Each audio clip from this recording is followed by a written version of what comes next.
The unsurpassed, penetrating, and perfect truth is seldom met with, even in 100,000 myriad colors. Now we can see and hear it. We can remember and accept it. I vow to make the Buddha's truth one with myself. Homage to the Buddha, homage to the Dharma, homage to the Sangha.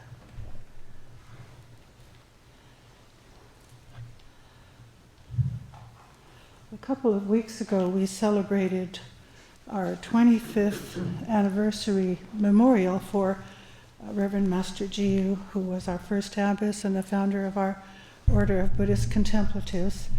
And I had the opportunity to chant the offertory. So I'm going to start this talk with the beginning verse of that offertory. The Dharma body of the Buddha cannot be seen so long as one is within duality, for it is beyond birth and death, filling all things. Out of compassion for all living things, the Buddha appeared in the form and figure of a human being.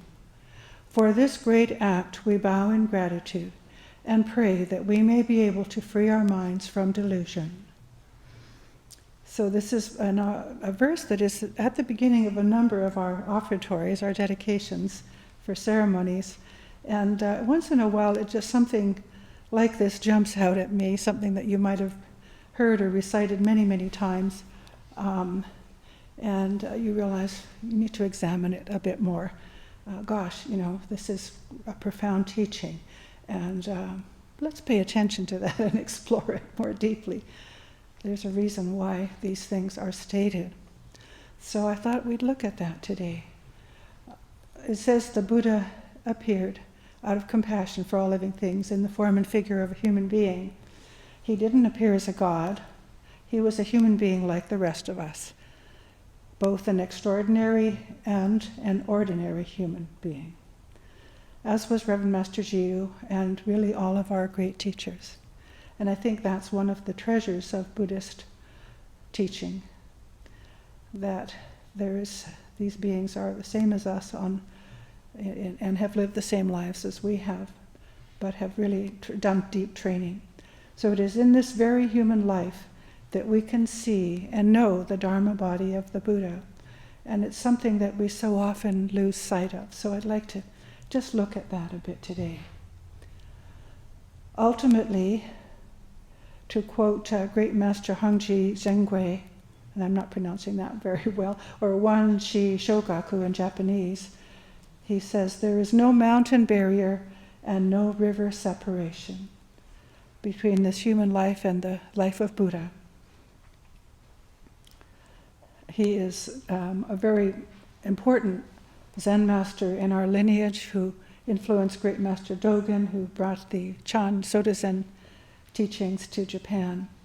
Very influential in teaching the kind of meditation that we do, serene reflection or silent illumination meditation. So what does it mean to be in duality? Why do we often forget or not see the Dharma body of the Buddha? And many great masters warn us about not getting caught and stuck in duality, don't they? And what do we mean by that? Essentially, for me, we fall into duality when we leave our sitting place, our true place of Buddha nature, whether we understand what that means or not. Conditions of our lives may pull at us or seem to push us off of our seats, and we can bring ourselves back and just be content with that. It's when we blindly follow our desires or our fears, our aversions, greed, anger, delusion, in other words, that we leave our sitting place, as it were. It's when we deliberately choose, however, to leave our true place that we really suffer. There's a difference between things that naturally arise and the deliberate choice to leave our sitting place within. We buy into the delusion that the Dharma body of the Buddha is somewhere else, in some other body or other mind or place or person, right? that we're lacking something fundamental in our existence. And this is something just to be mindful of and to remember the teachings of the great masters. Great Master Dogen teaches that training and enlightenment are ultimately one. So he had a similar question to what we all have. When we separate out our training with aspects of our daily lives, say our training with our work or relationships, recreation, political views or action, for example, and think that we're only doing real training when we're sitting in meditation or going to church or the like, we miss the opportunity to see the Dharma body at work in all things, filling all things. And we see enlightenment or awakening as a distant, unreachable goal, or only gained when we become fully perfect somehow. And in fact, it's the very training, the effort to be still and following the prompting of our hearts in the direction of the precepts, in the often messiness and imperfections of daily life, this training is the very expression and manifestation of awakening. I find this is very revolutionary teaching, and it's very profound, of course, and it takes time to really enter into that fully. I myself include myself in this training, of course. Enlightenment is ever evolving and opening. It's not a fixed state that we will get to at some point. The offertory that we sing at the end of our festival for the feeding of the hungry ghosts, which we did at the end of October, also expresses this teaching beautifully. It begins with, "The body of the Buddha permeates the universe. It manifests itself in front of all of us. There's no place where it does not so manifest itself. It does so for every relationship and in all need, yet it is still in its own true place. The seas of its merit cannot be counted." This gives us a really important clue as to how to meditate and how to train in our daily lives. It's this place that we return to over and over throughout the day, whether we're sitting in meditation, walking, standing, lying down, whatever we happen to be doing. That we might often feel we don't understand, as I mentioned, or don't know what this means actually doesn't matter. It's the willingness to return and keep going on in faith that matters, and eventually opens us to the fullness of the Dharma body. In this very human life, the Dharma appears within our own minds and bodies. And so a big aspect of our training is trusting that. Reverend Master Jiyu, when I started to think about this topic, I realized we have so many quotes and verses and teachings that point to this. Reverend Master Jiyu was given, and I may have the details of this incorrectly, but a kyosak, an awakening stick or a sword of Buddhist wisdom, the wooden stick that they use in Japan to tap the shoulders of the trainees to keep them awake during meditation. She was given one of these with a quote on it that says, "Everyday life is the way." Did I get that correct? I think so. Yeah. Everyday life is the way. Everyday life is the way, with a big capital W. Sounds so ordinary, doesn't it? And yet that's where we find it. We sometimes think we have to be feeling good to be aware of the Dharma body of the Buddha, that we have to be in some special state to be receptive to it. However, since it is filling all things at all times, we can tune into it in any situation, state, or place, no matter how out of sorts we might feel, or whether we feel very disappointed, we've just made a mistake in training, we feel awful. Doesn't matter. At any point we can return to our sitting place. The very challenges of our daily lives are filled with it, as are the times when we seem to be coasting along effortlessly in our training. And it's often those times when training seems to be more effortless, if that ever happens to you. I think most of us have times when we're kind of sailing along a bit more than other times. It's those times when we have to pay particular attention, actually. because we might miss the teaching of the Dharma body within our flying high, if you like. I had planned to prepare this talk several days ago. However, as guest master here at the Abbey, I had one piece of business come up after another in a seemingly relentless stream. After we finished our wonderful retreat, we had a couple days of intensive meditation retreat. And I noticed some frustration starting to creep into my mind because I wasn't getting to express the Dharma or think about the Dharma talk as I felt I should be doing. Fortunately, the topic helped to rescue me from the dilemma. And again, I realized that these talks are done very much for the speaker as well as anyone else.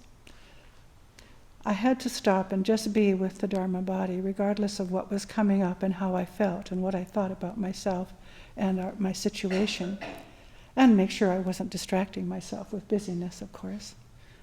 As I mentioned, we had just had a 2-day intensive meditation retreat, which always helps me to become more still and inspired and gets the wheel of the Dharma going more strongly.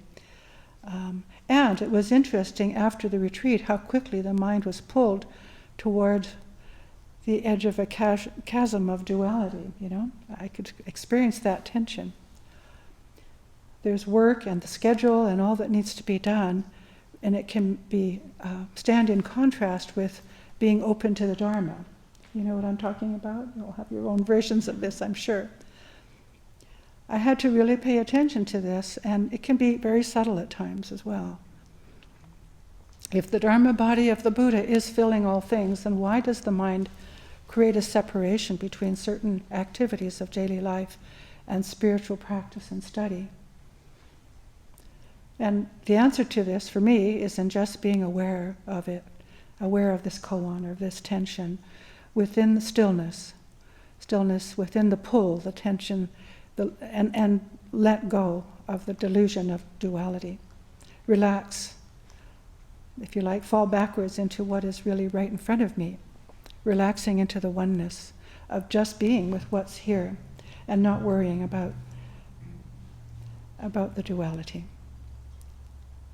Yesterday afternoon, as I finally had a chance to sit in my chair and make some notes on my laptop for my talk, the cat that I take care of came inside and decided it was time to demand my attention with her very convincing whine and mournful meowing. She's really good at being very mournful.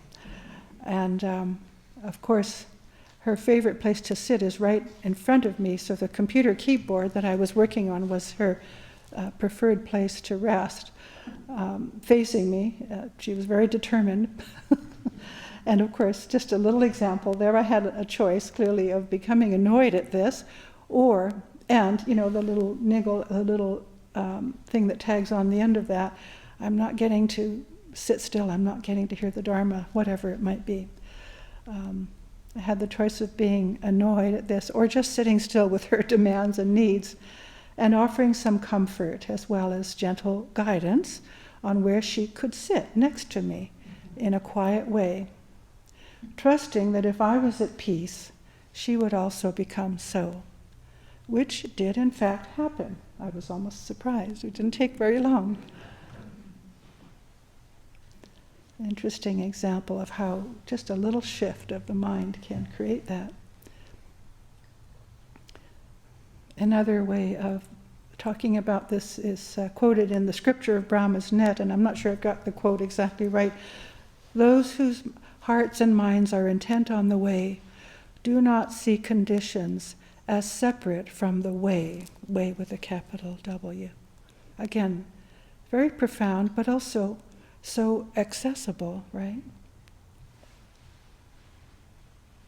Great Master Bodhidharma says it in a little bit different way, and I won't go into the whole teaching. This is a Red Pine's translation of Bodhidharma's discourse on meditation, so a little different from our translation. His disciple, Huiko or Taiso Eka, is asking him all these questions about meditation, like, what? This meditation does all this, just that. So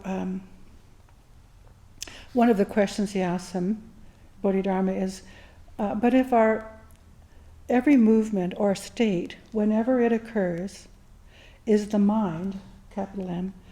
Why don't we see this mind when a person's body dies? Bodhidharma replies, the mind is always present. You just don't see it. But if the mind is present, why don't I see it? Bodhidharma asks him, do you ever dream? Of course. When you dream, is that you? Yes, it's me. And is what you're doing and saying different from you? No, it isn't. So he goes on to say, Bodhidharma, but if it isn't, then this body is your real body, and this real body is your mind. And this mind, through endless kalpas without beginning, has never varied. It has never lived or died, appeared or disappeared, increased or decreased. It's not pure or impure, good or evil, past or future. It's not true or false. It's not male or female. It doesn't appear as a monk or a layman, an elder or a novice, a sage or a fool, a Buddha or a mortal. It strives for no realization and suffers no karma. It has no strength or form. It's like space. You can't possess it and you can't lose it. Its movements can't be blocked by mountains, rivers, or rock walls. Its unstoppable powers penetrate the mountain of 5 skandhas, all the aspects of our existence, and cross the river of samsara. So there you have it. This is great Master Bodhidharma, who is, of course, the first Chinese ancestor and important ancestor of our Zen practice.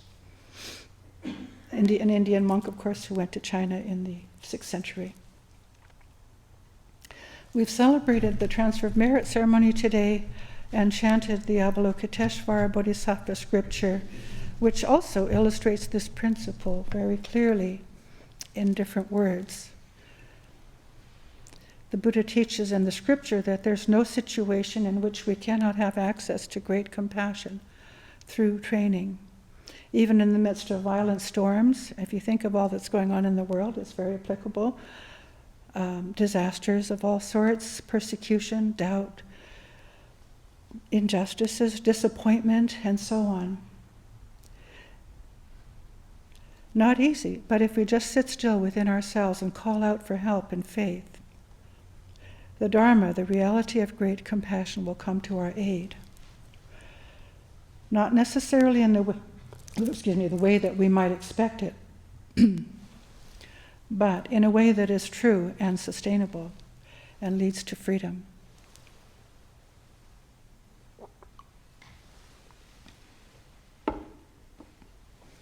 Because this great compassion is really part of this Dharma body, which is our true nature. There's a little, on a very practical note, a little film that I saw a while ago that was put out by the Interfaith Power and Light, climate, environmental people. A little film called On the Other Side of the Hill, and it was quite impressive. It's a story about 3 counties in eastern Oregon who were looking at their economies, which were very, very poor. Their traditional industries, if you like, ranching, logging, and so on, were not doing very well. The economy was very poor in those. People were, entering into poverty due to climate change, drought, and so on, as well as other factors. And in each of these counties, they looked at what they could do to help themselves. And essentially, long story short, it's a story about people coming together in each county, letting go of their opinions and their viewpoints of where they might stand on certain issues, but rather going forward with the question of what would they wish, what would we wish for our future, for everybody, not just myself, our future together in this county. And with those kinds of questions, they were able to find solutions. So although most people, I believe, from what the film said, were pretty conservative on the political spectrum, if you like, in those counties, they managed to find ways of creating more sustainable economies. So one of them, where ranching land wasn't doing well, they put up a great, masses of solar panels. Another county, they put up, it's the one near the Columbia Gorge, windmills. In another, they changed their, I think it was Wallowa County, changed their approach to logging from a sort of extraction economy, as they called it, to a stewardship, a forest stewardship, a very different approach, how to make use of resources but also take care of the forest that also takes care of us, and so on. It was impressive how they turned this around, and in the end, they actually developed huge tax revenues for the counties, and they're all now some of the wealthiest counties in Oregon. So going from state of poverty to that. And a few visionary people, yes, were able to lead the way there, but basically getting people out of their beliefs and being stuck with their viewpoint on things, and okay, what's really going to work here? What's going to benefit all of us? What do we want in our future? Anyway, a sort of perhaps a mundane but a practical example, I think, of how ordinary people like ourselves made an effort to go beyond duality and find real solutions. In one aspect of the transfer of merit is opening to sympathy. So another expression of this teaching is in the practice of sympathy, one of the four wisdoms, as Dogen taught, that we practice. The Dogen says, if I'm quoting this correctly, sympathy is as the sea, and that it never refuses water from whatsoever source it may come. It forms only one sea. And we're all capable of sympathy because it is an aspect of our true nature, just like compassion, that Dharma body that fills all things. Since we all fundamentally are made up of the same stuff of the universe, we, through the practice of meditation and the precepts, can connect with the heart of all things, of all beings. Something much needed during this time of so many sufferings as a result of these extreme weather events causing wildfires, flooding, landslides, and so on, conflict and confusion in our world. One of our temples up in British Columbia, Canada, is pretty close to areas that were devastated by landslides and flooding and so on.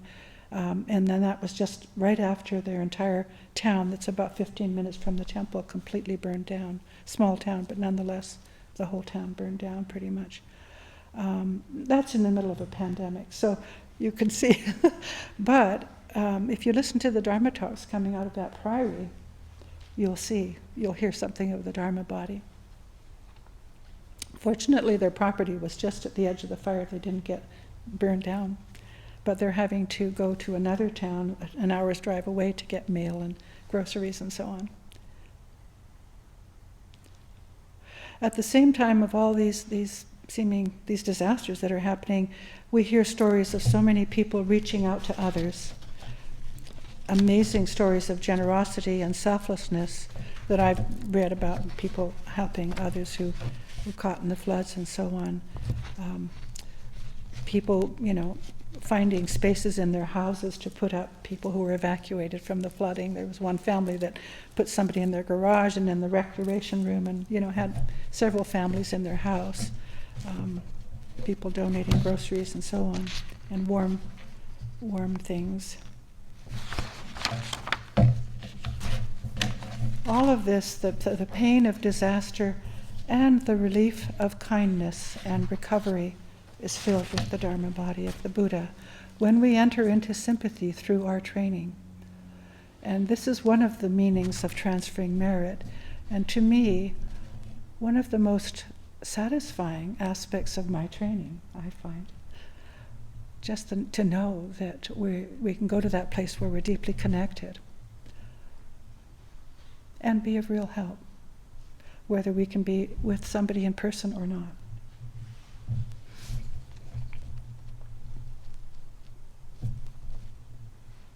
Out of compassion, the Buddha appeared in the form and figure of a human being. For this great act, we bow in gratitude and pray that we may free our minds from delusion.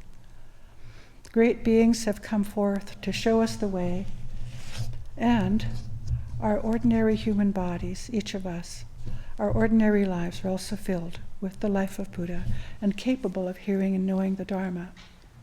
We just need to keep going one step at a time, as we hear so often, stepping out of duality into the reality of who we really are at heart. And I'm going to end with one of my favorite little teachings. I have a lot of them, I guess. I'll show you this poster. It's something that we got from Japan a while ago. I'll read the quote.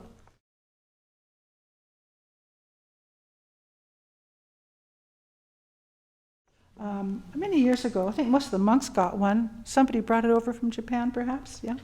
And it's a picture of some stone statues of arahants at Shorinji Temple in Saitama Prefecture in Japan. Many Japanese temples have statues or images of arahants who were disciples of the Buddha, representing the disciples of the Buddha. Bigger temples have images of, usually statues of 500 arahants. And I think this one has a lot. It might be, it's one of the 500 arahant collections, that's right. Goyaku Rakan. And each one is a little different. We have an image of a painting of some arahants in our dining hall. Each one is a little different, and they're very human. Each one is, it shows very much that enlightenment is possible in the human state. And some of them are tired and grieving and perspiring after having climbed the mountain, or preaching, or yawning, or feeling ill. Each one a little different. Anyway, the quote that is on this lovely little poster is, "No matter how hard or heartrending it is to live, do not wear a tearful face. Let's keep walking steadily and live out our lives. Live out this life of the Buddha." And that's my talk.